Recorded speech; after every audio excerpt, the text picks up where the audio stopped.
Jadi Bu Guru serta teman-teman, di sini kami dari kelompok 1, perkenalkan nama saya Seni Jovanda Pamamba. Saya Imelda Saweri, saya Serafina Kamarian, Dan teman kami Christian, tapi tidak hadir dalam presentasi. Di sini kami akan membahas tentang unsur-unsur kimia yang penting dalam kehidupan. Pengertian unsur kimia dalam kehidupan. Unsur kimia adalah suatu spesies atom yang memiliki jumlah proton yang sama dalam inti atomnya. Sebanyak 118 unsur telah diidentifikasi, yang 94 diantaranya terjadi secara alami di bumi, sedangkan 24 sisanya merupakan unsur sintesis. Penggunaan unsur kimia dalam kehidupan sehari-hari.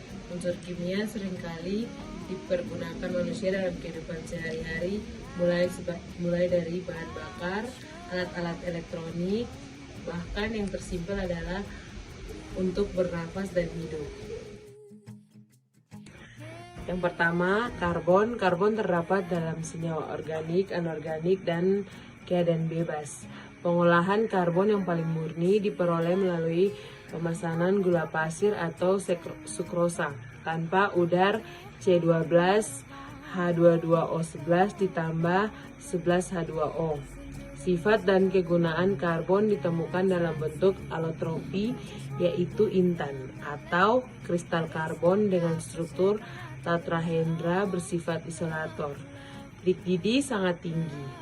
Digunakan untuk perhiasan dan alat pemotongan kaca, pengobor, dan pengasah.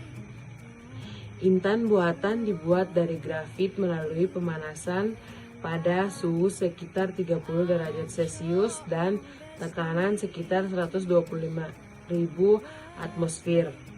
Grafit atau kristal karbon dengan pola berlapis-lapis dan berbentuk heksagonal yang simetri bersifat konduktor. Digunakan untuk elektrode batu baterai, pelumas, dan inti pensil yang merupakan campuran grafis dengan tanah liat, serta dalam bentuk amorf atau bersifat lebih rapuh, yaitu batu bara terbentuk dari fosilisasi tumbuhan, digunakan sebagai bahan bakar dan bahan baku untuk pembuatan senyawa hidrokarbon dengan proses gasifikasi batu bara. Batu bara C ditambah CH4, C ditambah H2O, CO ditambah H2, CO ditambah 3H2, CH4 ditambah H2O, C ditambah 2H2, CH4. Kokas dibuat dari pemanasan batu bara pada suhu tinggi tanpa udara atau destilasi destruktif. Digunakan sebagai reduktor pada pengolahan berbagai jenis logam seperti besi, timah, nikel, dan arang. Arang dibuat dari kayu atau serbuk gergaji dengan pemanasan pada suhu tinggi tanpa udara. Arang merupakan kristal halus dengan struktur seperti grafit. Ruang antar lapis atom dalam arang yang dibubuk halus dapat menyerap, mengadsorpsi, atau molekul lain sehingga zat itu mempunyai daya adsorpsi yang besar. Digunakan untuk mengadsorpsi zat warna dan bahan polutan lainnya pada pengolahan air. Adsorpsi zat warna yang terdapat dalam air tebu pada pengolahan gula sebagai obat sakit perut atau keracunan. Karbon hitam merupakan jelaga yang dibuat dari pembakaran hidrokarbon dengan oksigen yang terbatas. Digunakan untuk vulkanisasi karet pada industri ban dan sebagai pigmen warna hitam tinta cetak. Karbon dalam persenyawaan C2 atau karbon monoksida, gas yang sangat beracun karena dapat meningkatkan hemoglobin dalam darah sehingga menghalangi fungsi utama hemoglobin sebagai pengangkut oksigen. Terbentuk pada pembakaran tak sempurna, bahkan bakar yang mengandung karbon seperti kayu dan bensin karena sifatnya yang dapat terbakar dan menghasilkan panas. Maka gas ini digunakan sebagai bahan gas, sebagai reduktor pada pengolahan logam membuat metanol. Yang kedua, nitrogen terdapat dalam keadaan bebas di udara sebanyak 78%. Dalam persenyawaan sendawa KNO3 dan sendawa Chili Na2CO3. Pembuatan dalam laboratorium dibuat dengan memanaskan larutan NH4Cl dan larutan NaNO2 NH4Cl ditambah NaNO2 NaCl ditambah 2H2- ditambah N2.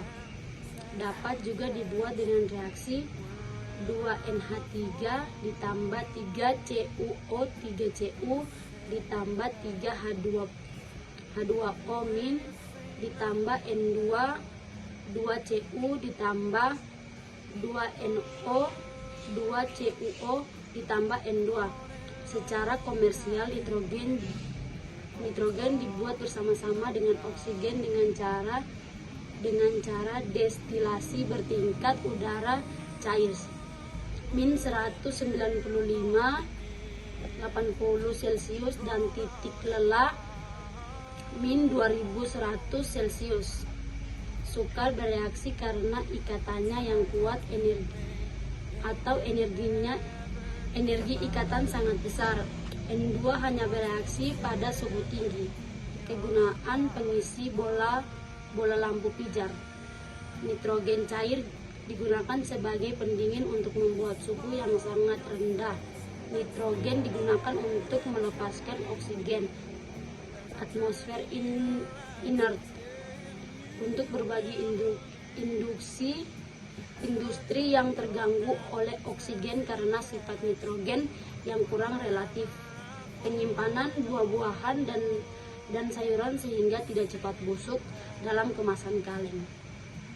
Pembuatan dalam larutan injeksi industri elektronika yang menginginkan udara tanpa oksigen. Penyimpanan produk yang mudah terbakar. Bahan baku pembuatan amoniak, proses Haber-Bosch N2 ditambah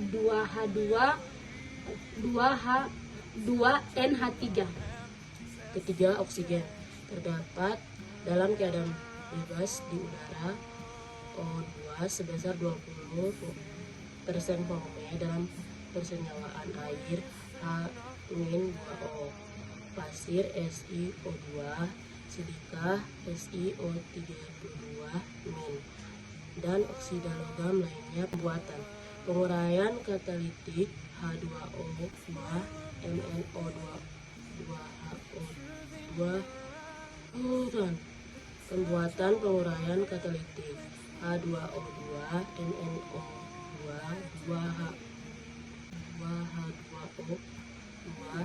2H2O tambah O2. Pembuatan gas oksigen dalam laboratorium dapat dilakukan dengan cara memanaskan senyawa oksidanya, seperti yang dilakukan Priestley. 2Hg ditambah O2, 2KClO3, 2KCl ditambah 3O2 secara alami terbentuk melalui proses argon dan oksigen. Pemisah ini didasarkan pada perbedaan titik didih gas-gas tersebut. Titik didih nitrogen min 195,80 Celcius, argon min 185,70 derajat Celcius, oksigen 100.830 Celcius. Karena titik didih nitrogen pada paling rendah, maka nitrogen akan menguap lebih dahulu dan ditampung, diikuti dengan argon dan oksigen. Sifat-sifat: pada suhu kamar tidak berwarna, tidak berbau, tidak berasa. Titik didih min 180 min 1830 Celcius, dan titik beku min 21.218,40 Celcius berupa molekul diatomik. Oksigen titik Oksigen tidak berakar tetapi merupakan komponen yang diperlukan dalam pembakaran. Pada suhu dan tekanan normal, oksigen tidak begitu reaktif, tetapi menjadi sangat reaktif pada suhu tinggi. Larutan dalam air 5 mm O2 dapat dilarutkan dalam 1000 ml air. Oksigen yang dilarut inilah yang membuat berbagai organisme hidup dalam air. Gunaan pernapasan makhluk hidup bersama gas asetilena digunakan untuk memotong dan menggelas logam atau baja. Oksigen cair bersama dengan hidrogen cair digunakan sebagai bahan bakar roket untuk mendorong pesawat ruang angkasa. Oksigen juga digunakan dalam berbagai industri kimia untuk mengoksidasi berbagai zat. Digunakan untuk pembakaran atau reaksi kimia tertentu. Proses pengolahan limbah atau aerasi, pembuatan ozon O3, 3O2, 2O